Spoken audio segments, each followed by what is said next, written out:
Oh, thank you. Okay, well, it's great to be here. Push the button. But yeah, Oh. you get to touch that. Thank you. Now you can touch. Okay, great, I didn't.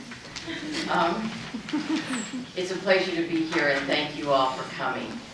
We just came from a Citizens for Sustainable Public Pension debate, and so this just looks wonderful here. In the past 20 years, I've worked for 2 state senators, served on the Nevada City Council, and I've learned how government works and I've learned how to govern.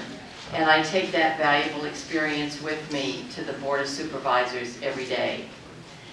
Under the 4 E's of sustainability that our board promotes, under the economy, I was a founder of the Marin Economic Forum and the public-private partnership to save the Nevada Theater downtown, creating more jobs and revitalization.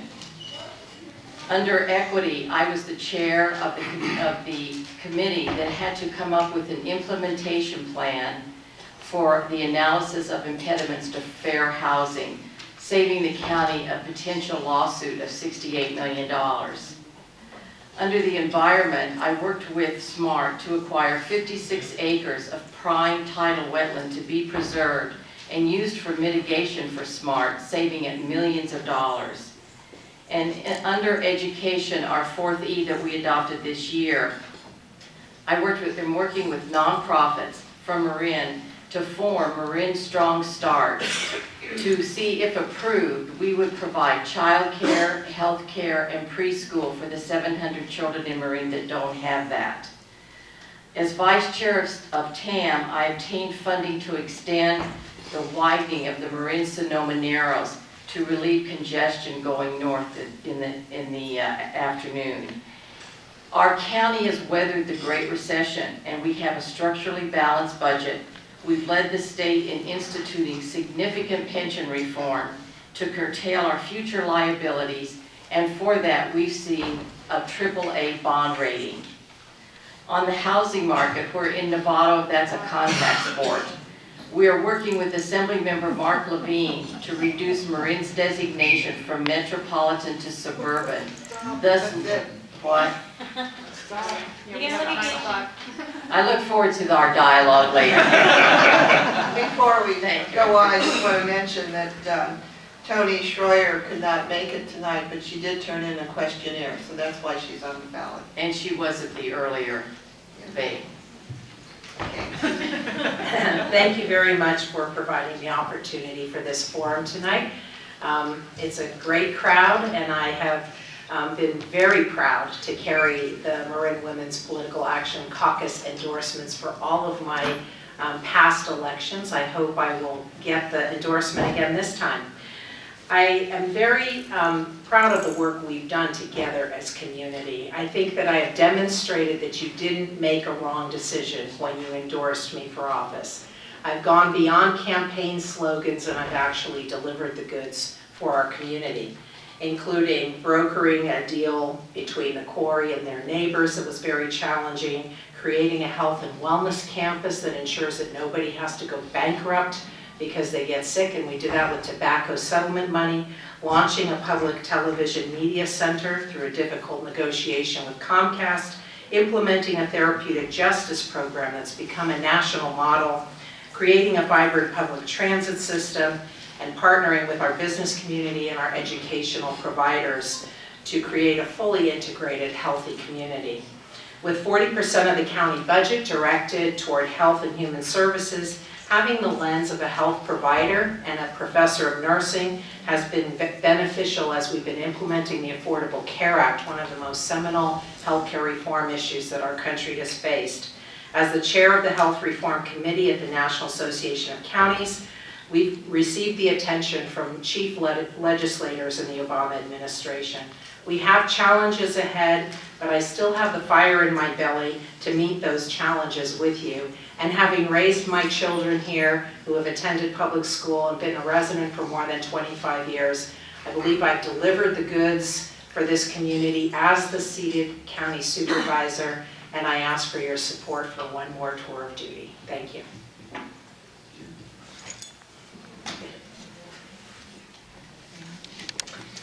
Good evening, everyone. My name is Damon Connelly, and I'm running for County Supervisor in District 1. I'm currently the Vice Mayor of San Rafael, and have been on the City Council for 2 terms. I wanted to start by just thanking Marin Women's PAC for holding the event. I've been a proud member of the organization for years and years now, and actually have held leadership roles in the organization. Diversity is an important value to me, and particularly gender diversity and equity, and just briefly discuss how that's happened in my career. As a supervising Deputy Attorney General with the California Attorney General's Office, I worked on the Enron investigation. I had the opportunity to hire and promote very talented women in that role.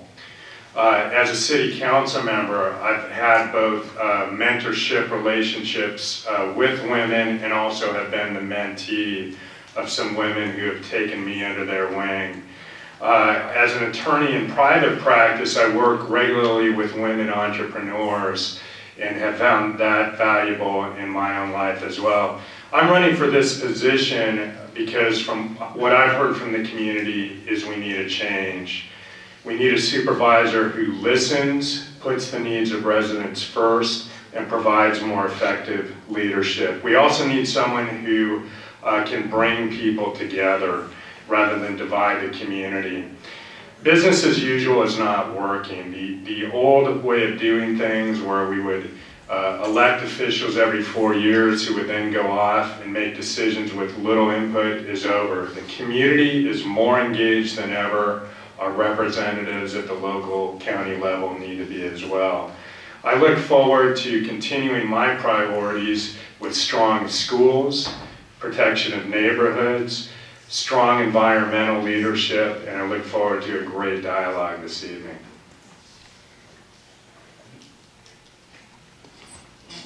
Well, I'm first. Oh, yeah, you go. Is that This issue is on homelessness. As you might be aware, most of the homeless services are located in San Rafael. And it's not just a San Rafael problem, though. It's a county problem also. Ritter House is going to lose their leases on the 2 properties they own in the next couple years. Should they stay? Should they go? The San Rafael City Council is saying they should go and be placed somewhere else in the county. What will you do for the homeless, the addicted, the mentally ill residents? And what have you done on these issues? Should we start with me or we Start with rotate? Susan. Okay, thank you. This is an area that I swim very well in. We have spent $14 million a year, not counting the Health and Human Services component, on homeless programs. $1 million of those funds are going to keeping Mill Street open, which houses 55 of the San Rafael's homeless. We are a significant funder for the New Streets team. We have formed a homeless policy coordinating committee that includes not only cities and towns and county, but service providers, health and human services, law enforcement, and others, in a very vibrant conversations that we've had about how to address the challenges. 5 years ago on our one-day count, we had 1,900 homeless people. Last year, we had 900, which shows that some of the policies that we've been implementing have been effective. And there's still a lot to do, but relocating a homeless shelter in a community where we can't even find places to create housing for families earning $65,000 a year or less is going to be a challenge. At the last session that we had, I asked for a show of hands of how many people in the room would allow a homeless shelter to be put next door to them. One woman raised her hand in that crowded room, so it's going to be difficult. But the county is committed. I have 35 Section 8 housing vouchers that I was able to access for homeless mentally ill vets. With partnership with the Marin Community Foundation, we've also been able to get 18 chronically homeless mentally ill people off of the street through a Housing First program. Dan. Ed, I want to thank you for this question because I want to clear up something to start out with. The city of San Rafael and our community really values what Ritter Center does. I'd go so far as to say it's a crucial part of our social safety network in town. The city council has made no decision whatsoever as to where Ritter should move or not move. We have not ruled anything in or out. I think there's now a consensus in the community that Ritter has outgrown its current space, and there are other issues involved with the current location. So what we're looking to do is have a dialogue with Ritter, the community, and others about what the ultimate solution will be. The county does need to do more on homelessness. This is a county-wide issue demanding county-wide solutions, and San Rafael has stepped up with its part on a number of innovative programs like Downtown Streets Team. Real quickly, I see 3 issues where the county needs to do more. One is resource allocation, particularly toward mental health, which is a big part of the issue. The county has a $46 million mental health budget each year. I want to scrub that and see where the money is going, whether we can allocate it better. Number 2 is chronic inebriation. Right now, we have some resources, we need more. Having a jail cell serve as a solution is not the ultimate way to go. And finally, number 3, we need permanent supportive housing with wraparound services for our homeless. Of course, the big issue is location. I want to work with the community on solving that issue. Judy? Yes, thank you. Well, Novato was the first place to really deal with homelessness. When years ago we started Homeward Bound, now we have Next Key, so when you transition from homelessness to getting a job, and it's working. But there's no question that the situation is worse, and you can see it in San Rafael. Most of the people that are homeless here either are mentally ill or are drug and alcohol addicted. And I think the county is working with San Rafael to come up with programs that will help them and to come up with space. We supported the Helen Vine Center for alcohol addiction, but that's, that we need more beds than that. And the key, which I think we all are saying is, the key is where is it going to go? And that's something that has to be, people are going to have to put prejudices aside and public opinion aside and say, we're going to do this now once we find a place. The county some years ago did find a place in industrial Francisco Boulevard, and at that time San Rafael didn't want it, even though we were willing to pay to build it. So it's a struggle. All right, the first responder will be Damon on this one. A hot topic in Marin is affordable housing. Yes. And Plan Bay area and all the, as Dick Spots would call them, I believe, the alphabet agencies. What is the solution? How do we have calm, reasonable discussions? How do we help people get educated on who's responsible for which decisions get made? And where should affordable housing be built? Great question. First of all, it's an extremely important issue. We need housing in our community for folks at a range of incomes, including pursuing the value of allowing folks to live closer to where they work. A particular interest of mine is I have 2 daughters, one currently in college, one about to go to college. And I'd like to think that they would have some opportunities down the road to return home and live in their community. It's going to be a balance. I think what people justifiably are concerned about is the county's policy that currently is emphasizing a more high-density approach, and in many cases near the freeway, which creates its own issues. There are other ways, I think, within Marin's perspective that I think make more sense, and we've got to be creative. One is to convert existing housing into more affordable housing. That's something San Rafael has done. To the extent there is development, there needs to be inclusionary zoning, making sure a percentage is affordable. We need to look at things like second units. So ultimately, I think rather than concentrating it all in one area, we spread it within the community. That's been the approach at San Rafael with some good results. Judy? Oh, thank you. 61% of the workers in Marin commute into Marin. And some would like to live here. These are our teachers, our service workers, our public safety. I was talking to county fire. Most of the firefighters live outside of Marin because they can't afford to live here. I support affordable housing, but I support affordable housing done right. There's a bill, AB 1537, that Assemblymember Mark Levine has authored that would change Marin's designation from metropolitan, which is 30 units per acre, to suburban to 20 units per acre. That's reasonable and that's fair because we aren't a metropolitan area. We're not going to have 6, 7, 8-story buildings for housing. Novato is looking at 9 Habitat for Humanity housing scattered throughout the community. I think that's a great step. Also, to understand, when the county general plan was adopted in 1970, we said there's going to be development on the city center corridor, and we're keeping West Marin for agriculture and parks. If we don't stop the fighting over placing some housing here, how long is it going to be before it creeps out there and we lose who we are?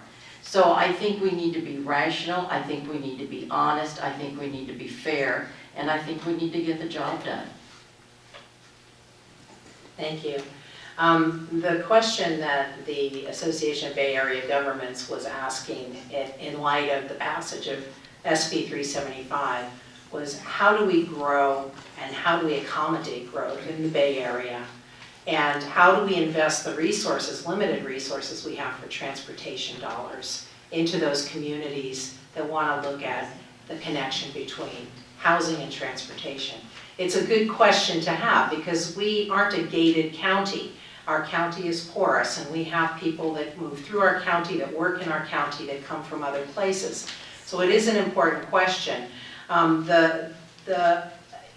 Rafael, and as an elected person, the city of San Rafael, and you know this, has approved a number of multifamily, multi-story buildings. Most recently, a 4-story building over by the Civic Center.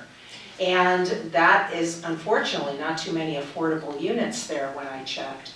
If you drive up and down the 101 corridor, what Supervisor Arnold was speaking about in terms of the plan that we had to create the more urbanized corridor so we could protect our special places, 80% of our land is protected into national parks and state parks. That didn't happen by chance, and we've kept along those pathways. Now we have some pretty serious water issues. I have a housing proposal after 12 years that's finally showed up, and then we just had a first community scoping session on the Marinwood Village. There's going to be a very vibrant discussion that goes with the community on that and studies, and we'll develop what finally happens through that process. Thank you. What are your thoughts on reining in public employee pensions, and should this include retiree health care? Oh, I'm so sorry. Oh, okay, well, you guys know better than I do. I think it's Judy's. Damon started last one, then Judy starts. Okay, great. I'm sorry. That's okay. We'll keep track for you. The answer is yes. Sharp. Yes, pension reform is a very big deal with our county, and we have probably done more to work on that than any county in California. We have put in over $50 million to pay down county pensions. We've established a health care trust, so that means in 30 years we will have paid off our health care liability. What was the second part of the question? Well, just your thoughts on, well, that included health care, but for pension retirees, but also just reining in. Our board did not support the Reid amendment or the Reid initiative because we didn't, our county does not impose or does not go to war with our unions. We work with them. In the last 7 years during the recession, or excuse me, the last 5 years during this recession, our unions have had no cost of living increase or no equity adjustment. And they've worked with us, and I think that's because we're fair and we communicate. And we just received a AAA bond rating from the 3 biggest bonding agencies because our budget is aligned and because we're dealing with our pensions. Susan? Thank you. The benefits of having your colleague here with you, she was able to use some of the time to talk about the things that we've done at the county already. We do have a AAA bond rating. We have only 2 counties, including Marin, in the state of California, 58 counties have achieved that, in no small part because of the aggressive way we've approached our pension issues. 2 years ago, we were about 74% funded. Because of the restructuring of our pension tiers, the $50 million investment into paying down the pensions, and the restructuring of how we do our work in the county, including 250 less spots for employees, has resulted in us being able to have an ongoing savings of $98 million a year. So we're dropping below the big number that we had. It's still a big number and there's still more work to do, but you don't solve the problem by throwing your workforce under the bus. And we have been very successful in negotiating these deals with our labor. As Judy pointed out, they haven't taken COLAs or increases. They have been part of the discussions as we've restructured our pensions. I've worked in Sacramento at the California State Association of Counties in a leadership position on the executive board with the governor when those pension proposals, which finally passed, came forward. And we've implemented those. 3-year averaging, no spiking, a new tier with retiring 2% at 61.5. With 1/3 of our workforce retiring, all of those new employees coming in will be coming in at a more frugal pension. It took us decades to get to the place we are now. It's going to take a little longer to get out of it. Thank you. You're absolutely right. Retiree health care is a key part of it. So really there's 3 parts to the issue, and really we're talking about unfunded liabilities. One is a pension liability. 2 is the amount of debt that our communities are incurring to address those issues, and 3 is retiree health. I'm very concerned about 2 of those issues with the county. When Supervisor Adams says their funding level for pension is somewhere in the 70% above range, they are actually using $110 million in pension obligation bonds toward that amount. So I think it does not make sense to do the accounting that way. San Rafael is actually number 1, according to the Marin County Grand Jury, on dealing with retiree health care liabilities. Number 1 out of 40 agencies. The county is well behind. If I take office, one of the immediate things I will do is deal with the retiree health issue. My timing was impeccable in that when I started on the council, the Great Recession hit a month later. My whole career has been dealing with fiscal challenges on the council, budget issues, and pension reform. We've made a number of significant reforms that will save $132 million going forward in our unfunded liabilities. And we are now actually fully funding pensions year over year using no debt and no reserves to meet our obligations. There's more we need to do, but we're off to a good start. Bill, is anything being done to relocate these towers, these phone towers, which may pose health risks to future bridge housing residents and residents of Casa, Marinwood, and Roundtree as well? Susan? Thank you. It was one of the issues that was raised in a very well-attended scoping session on Saturday.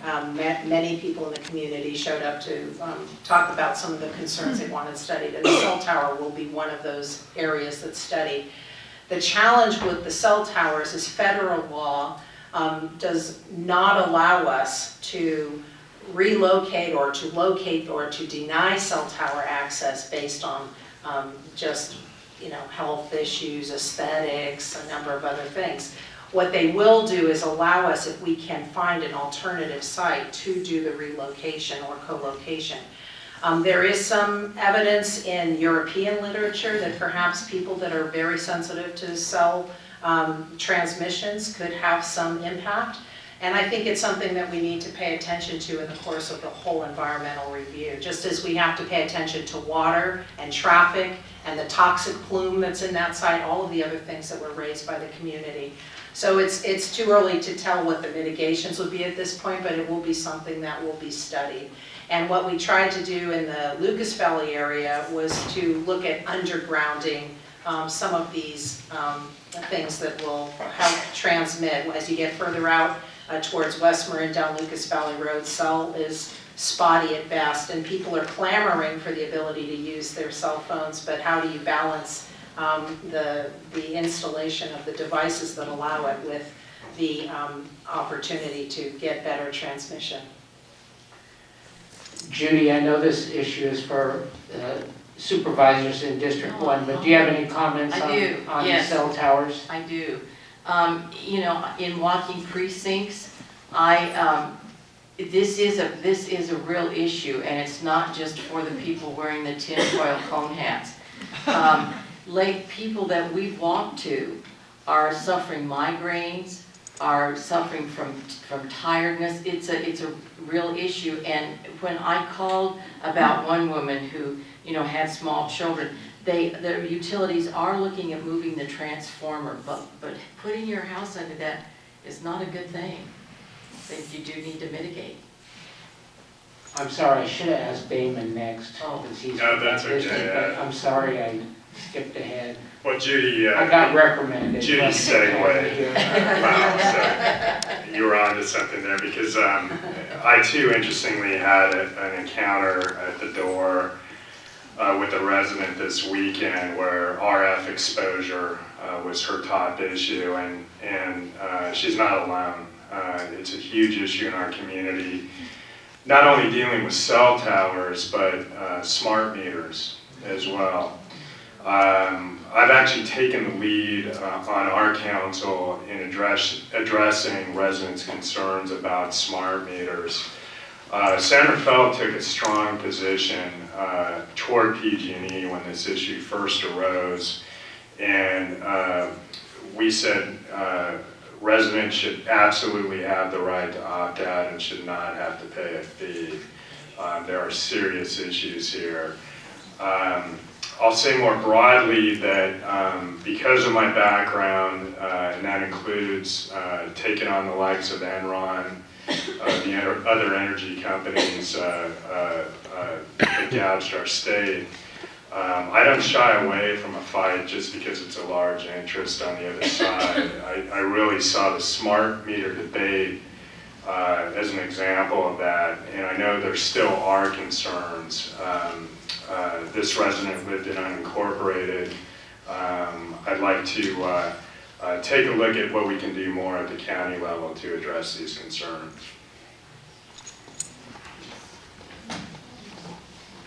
Two-part question, and I'm all confused. Who we start with now? You start with Damon. Okay, we'll start with Dane. You always start with the same person because you're Ed's done this once. That sounds like a math. I wouldn't have been able to figure We're that just paying attention to the questions and not the logistics. Yeah. What have you done? What have you done in office to improve the lives of women? And then the second part of that is, what are you going to do in office, whichever office you have, and will you appoint more women than men to any positions that you have available? Well, I do think it's important to appoint or elect the most qualified people. That having been said, the reason I really laid out my values at the start of my talk was to make it clear that gender diversity and equity are a top value for me. I have had the opportunity to work closely with women colleagues. Barbara Heller, who's near and dear to this organization, was one of the people who encouraged me to run and gave me early support. and mentored me. I was able to return the favor later with Kate Collin, who has absolutely been stellar to work with. We now have Mary Beth Bushy as well. We need more diversity on our city commissions, not just in terms of gender, but otherwise. It's been a real priority for ours. All I can say, Tamara, is going forward, I'm going to be guided by the same values. It's a high priority to me, and I will not tolerate discrimination in any way, shape, or form. And yeah, that's all I have to say. Judy?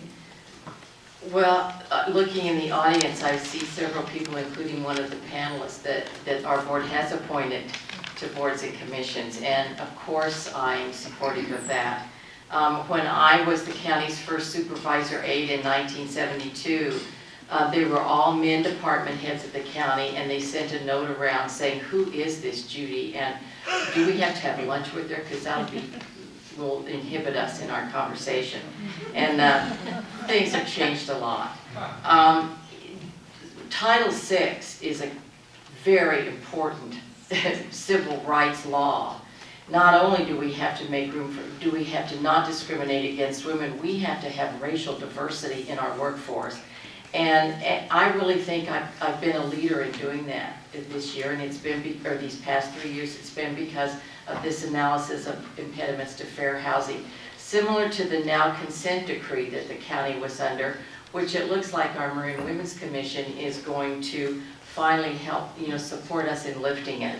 So, yes, we don't want to discriminate with women. Women provide such a valuable voice. I mean, there are 4 women supervisors now, so which is really good.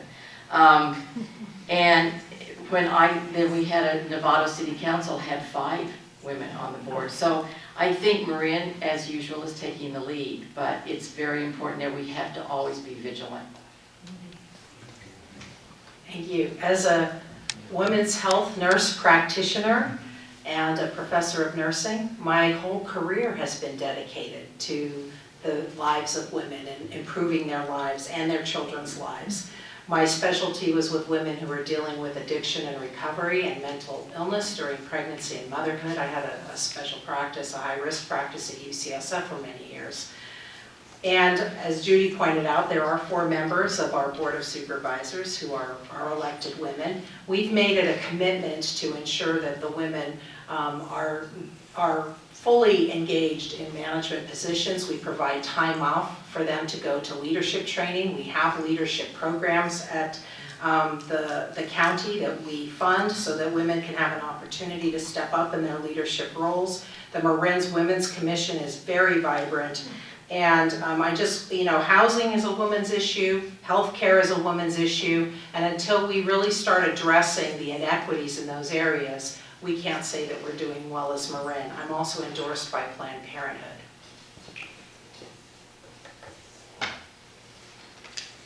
Thank you. How, Supervisor, will you advance more renewable energy generation in the county of Marin? For instance, more electric vehicle charging public sites, solar panels in every house. What are your thoughts? Starting with Susan. Okay. Last person. Well, I was the deciding vote that launched Marin Clean Energy. And with that was the promise that as revenues were coming in, we would start seeing investment of those revenues into creating our own local energy programs. The county has done an incredible job with switching our motor pool from regular diesel and gasoline to hybrids and electrics. We are fibering up charging stations at all of our sites. We have a 0.5 megawatt solar array that's going to go on our new public safety building to generate energy. We have solar energy facilities at our Civic Center and our Veterans Hall.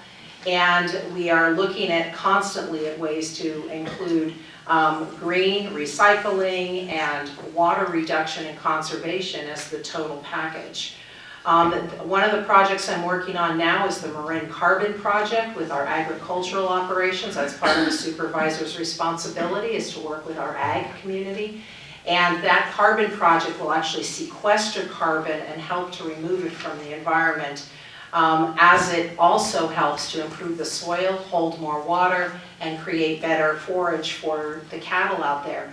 And I'm working with the Bay Area Air Quality Management District to write the regulations for some cap and trade money to help support our agriculturalists as they work on this project. I think that our community is ready to step up to the plate. Greenhouse gas emissions, I envision at some point Highway 101 won't be coming from gasoline. We'll have all electrics on the vehicle, and Supervisor Arnold actually drives one.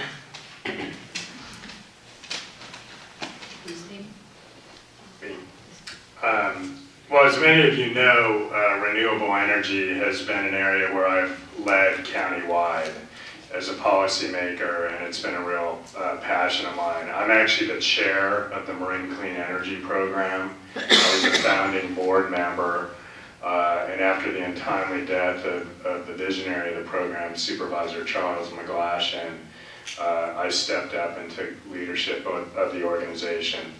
I can report that we're in solid shape, fiscally and also achieving the objectives we want to. We're serving as a statewide and national leader on this type of program, offering residents both a 50% and 100% renewable energy option. We're moving into the energy efficiency space. We've got a great, actually the city of Richmond joined the organization, which has been a great partnership. And we're also incentivizing ways of increasing local renewable energy. San Rafael was the first city in Marin to install electric vehicle charging stations. We're also taking leadership in sustainability. We actually just won the first statewide Beacon Award of any city in California, San Rafael. Specifically, a program I wanted to mention is Solar Shares, where San Rafael is leading a 3-county effort to actually incentivize solar on government buildings. So keep an eye out for more solar coming to our community. And I will continue to take a lead on sustainability issues as a supervisor. Well, as you know, Marin Clean Energy was we're the first county in California to pass this, and it was really created quite a stir. I've also been an advocate for more car chargers at the Civic Center, and to maybe put solar panels on the parking lots, over the parking lots, which would cut down a lot on the electricity in the Civic Center. I don't know where they are in that, but they did take note of that. The Marin Center, where you go to watch the programs, is self-supportive energy-wise because of their wind turbine and because of their solar roof panels. Carbon sequestration is an exciting thing that Susan talked about that will help our agriculture. And then lastly, Supervisor Hal Brown and I brought the concept of the PACE program to the county, and this is where the county would provide funding loans for energy efficiencies for private homes, including solar, duct cleaning, efficient skylights. And I believe that Marin Clean Energy has now taken that on, and we thought they would be the group to do it. So it's all coming together, and clearly Marin is the leader in energy efficiency. Okay, shall we just wrap it up? You want one more question, or? One more minute. It's about traffic. The audience is going, no. It's about traffic. No, it's close to 9 o'clock. Yeah, let's do that. Just closing stage, yeah. Why don't we do closing statements and start with Damon and work backwards? So what do we have, a minute? Okay, let's make it quick. We all know Marin is a unique, phenomenal place to live, but the sense in the community is we can do better. We've heard about some of the key issues this evening, fiscal issues, development and how it affects infrastructure, including transportation, environment and climate change. and add to that list ways where the county and cities can work more closely together. I'm running on the slogan of keeping the promise of Marin. What that means is making decisions based on local values, informed by collaborative, community-based dialogue, resulting in local government that is more responsive and effective. What I'm hearing is that we need more responsive leadership, and what I'm running on is my track record with the city and what we've accomplished. I'll bring a fresh perspective to the Civic Center. Ultimately, this election is not going to be about left or right, it's going to be about moving forward. Thank you. Thank you for having us here tonight. I'm talking to people in the community that are actually happy with the way things are working in Marin County. We're the wealthiest county in the country, probably, at least in the state. We're coming out of a recession. We have money to do road projects, green programs, a lot of really important programs that are national models for the rest of the country. And I've not shied away from the tough votes or tackling the tough problems. I took the political heat for that deciding vote that launched clean energy. I had a very difficult battle with the San Rafael Rock Quarry and the community. And unfortunately, San Rafael, because the quarry is not in incorporated San Rafael, wasn't inclined to help us through that process. I'm a nurse, and 40% of our county budget is health and human services. And we're implementing the Affordable Care Act now. The cows are still grazing on St. Vincent Silvera. I just worked to save Heron Hill and Santa Venetia. I was instrumental in developing the Health and Wellness Campus. I'm endorsed by Lynn Woolsey, Mark Leno, Maureen Evans, CNA, SEIU, County Fire and Sheriffs, and others. And I encourage you to go to my website, susanadams.us, to learn more. Thank you for your time. Thank you for the opportunity to be here tonight. I've always loved this organization. I was a vice president when you were called MWPAC, I think. It's a great organization and one that's needed in this county. And I want to apologize for my opponent who didn't care enough to come before you and give you, listen to your views and let you hear hers. I invite you to take one of my brochures in the back to visit my website. You can call me on my cell phone, and I have a Facebook page. Look at the endorsements on the back of my brochure. I'm so proud of all of them. And in addition, a late endorsement that came in is Superintendent of Education Mary Jane Burke. I'm going to work to continue funding the Novato Narrows. I'm going to finish the promise of SMART. I want to give our schools every chance I can, and of course, I want to promote women. I love my job as supervisor representing our unique county, and I ask for your vote on June 3rd in your endorsement.